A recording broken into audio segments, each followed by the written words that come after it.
BRS నేతలపై కాంగ్రెస్ ప్రభుత్వం కక్షపూరితంగా వ్యవహరిస్తుందని బీఆర్ఎస్ నేత ఆర్ఎస్ ప్రవీణ్ కుమార్ ఆరోపించారు. గ్రేటర్ వరంగల్ 29వ డివిజన్ బీఆర్ఎస్ అధ్యక్షులు కొడకర్ల సదాంతకు చెందిన అన్ని అనుమతులు ఉన్న షాప్ను ముందస్తు సమాచారం లేకుండా కూల్చివేయడం అన్యాయం అన్నారు. ఎస్సీ వర్గీకరణానికి చెందిన చిరు వ్యాపారుల జీవనోపాధిని కాంగ్రెస్ ప్రభుత్వం దెబ్బతీస్తుందని విమర్శించారు. తక్షణమే నష్టపరిహారం, ప్రత్యామ్నాయ ఉపాధి కల్పించాలని డిమాండ్ చేశారు.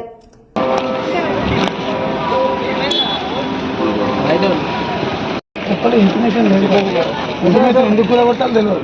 పొద్దున ఏంటంటే ఓన్లీ బయట వరకు చెప్పిండు. ఇప్పుడు మొత్తం అంట ఇది మొత్తం షటర్ మొత్తం తీసినాక ఈ 3 షటర్లు కూడా తీసేసుకోవాలని చెప్పి అనుకున్నాం. ఇప్పుడు అంటున్నాం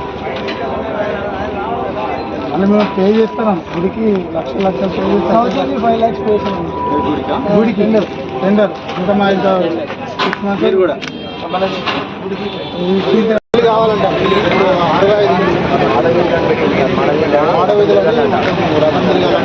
మా ఇల్లు కావాలని అదే అమ్మవారి మా అదే అడ్డం చేస్తాం. డెవలప్మెంట్ మొత్తం 2 ఎకరాలు మాదే సార్. మీదే బండ తెలుసు. బండ ఉంటే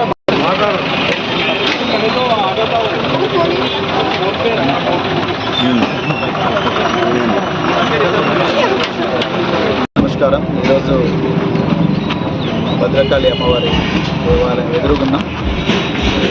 ఇక్కడ ఎన్నో సంవత్సరాలుగా, దాదాపు 5 నుంచి 6 సంవత్సరాలుగా ఇక్కడ పేద వర్గాలకు చెందిన వాళ్ళు వీళ్ళందరూ కూడా ఇక్కడ చిన్న చిన్న హోటల్ని పెట్టుకొని నడిపించుకుంటున్నారు. ఈ సదాంత్ అయితే ఎస్సీ వర్గానికి చెందిన వ్యక్తి, సరిత వీళ్ళు వైఫ్ అండ్ హస్బెండ్. వీళ్ళందరూ ఇక్కడ ఈ కీర్తి గార్డెన్ దగ్గర పర్మిషన్ తీసుకొని అమ్మవారి దేవాలయానికి రెంట్ కడుతున్నాయి. అదేవిధంగా ఇక్కడ కూడా రాజనోళ్ళకి రెంట్ కడుతున్నాయి. ప్రైవేట్ ల్యాండ్లో వీళ్ళు ఒక 5 సంవత్సరాల నుంచి హోటల్ నడిపించుకుంటున్నారు. ప్రతిదీ వీళ్ళకు ఆలయానికి డబ్బులు కూడా రెగ్యులర్గా కడతారు. కానీ ఈరోజు ఉదయం మరి వీళ్ళు ఈ సదాంత్ గారు బీఆర్ఎస్ పార్టీ డివిజన్ అధ్యక్షులు. మరి వీళ్ళు బీఆర్ఎస్ పార్టీకి చెందిన వాళ్ళు, మరి పేద వర్గాలు, ఎస్సీ వర్గాలకు చెందిన వాళ్ళు. వీళ్ళు వెనుక ఎవరు ఉండరు అని చెప్పేసి ఇవాళ పొద్దున మున్సిపల్ మరియు కూడా అధికారులు వచ్చేసి పొద్దున్నే 5 సంవత్సరాల నుంచి ఉన్న ఇది ఈరోజు కూలగొట్టింది. మరి వీళ్ళకి ఆల్టర్నేటివ్ ఏం చూపించలేదు. వీళ్ళు దాదాపు 2-3 లక్షలు పెట్టి సరుకు తెచ్చుకుంటారు. మేడం సమ్మక్క సారక్క జాతరకు సంబంధించి మరి గిరాకీ బాగుంటుందని చెప్పేసి ఆశతోని మరి తెచ్చుకున్నారు. ఇలా ఎస్సీలకు రాజీవ్ యువ వికాసం కింద ఎస్సీలకు ఇవ్వకపోతే, ఎస్సీ కార్పొరేషన్లకు లోన్లు రాకపోయాయి. అదేవిధంగా ఎస్సీ విద్యార్థులు చదువుకోవడానికి పోతేనేమో గురుకులాల్లో వాళ్ళు చస్తున్నారు. మీరు జాబ్ క్యాలెండర్ లేదు, కనీసం నిరుద్యోగం ఎక్కువగా ఉంది. మీరు ఎక్కడ ఎస్సీ కార్పొరేషన్ ఒక లోన్ ఇస్తలేరు. అందుకొరకు మా కాళ్ళ మీద మేము బతుకుతామని ఎస్సీలు వీళ్ళందరూ కూడా చిన్న చిన్న హోటల్ పెట్టుకుంటే వాటిని కూడా పొద్దున్నే కూలగొడుతున్నారు. వీళ్ళు చేసిన పాపం అంతా ఏంటంటే ఎస్సీలు కావడం, రెండోది బీఆర్ఎస్ పార్టీలో నాయకులుగా డివిజన్లో ఉండడం. మరి మేయర్ గారికి తెలియదా ఈ విషయం? మేయర్ గారి డివిజన్లోనే బీఆర్ఎస్ పార్టీ నాయకులు ఉన్నారు. ఎమ్మెల్యే గారు కూడా అదే ఏరియాకు సంబంధించిన వ్యక్తి నాయన రాజేందర్ రెడ్డి గారు. మరి వాళ్ళందరికీ తెలియదా ఇట్లా? మరి ఓట్లు వచ్చిన వరకేమో చేవేళ్ళ డిక్లరేషన్లో మేము ఎస్సీలను పారిశ్రామికవేత్తలుగా చేస్తాం, ఎస్సీలకు చేయిస్తాం, అదేవిధంగా రుణాలు, వడ్డీ లేని రుణాలు ఇస్తాం, పావలా వడ్డీకి రుణాలు ఇస్తాం, రకరకాల అవి కానీ హామీలు ఇచ్చిండ్రు. ఇవాళ వీళ్ళ నోట్ల మట్టి కొట్టిండ్రు. పూర్తిగా ఖండిస్తున్నాం. ఈ మున్సిపల్ కార్పొరేషన్ ఆఫ్ వరంగల్ ఏదైతే ఉందో అదేవిధంగా మరి కూడా ఈ 2 కూడా వాళ్ళ నిర్ణయాన్ని వాపసు తీసుకోవాలి. మరి ఇవాళ పండగల సీజన్ అర్జెంటుగా వచ్చి వీళ్ళకి ఒక జీవనోపాధి చూపించాలి. లేకపోతే మాత్రం తప్పకుండా మేము మన స్టేట్లో ఉండే ఎస్సీ ఎస్టీ కమిషన్ ఆశ్రయిస్తాం. అదేవిధంగా రాష్ట్ర మానవ హక్కుల కమిషన్ కూడా ఆశ్రయిస్తాం.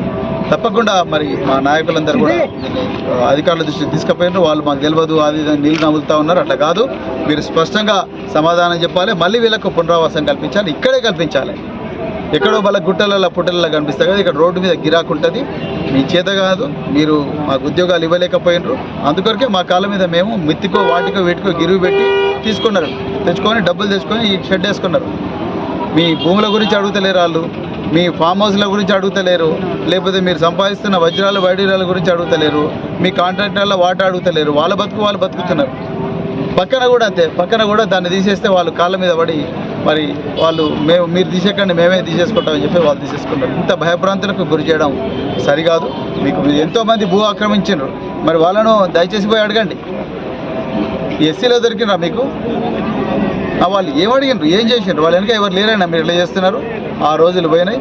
తప్పకుండా మేము వీళ్ళందరి కోసం పోరాడతామని చెప్తూ మరొకసారి కూడా వాళ్ళు మరి వరంగల్ మున్సిపల్ కార్పొరేషన్ వాళ్ళు దయచేసి ఈ నిర్ణయాన్ని వెనక్కి తీసుకొని మరి వీళ్ళకు మళ్ళీ పునరావాసం కల్పించాల్సిందిగా డిమాండ్ చేస్తున్నాం. జై తెలంగాణ.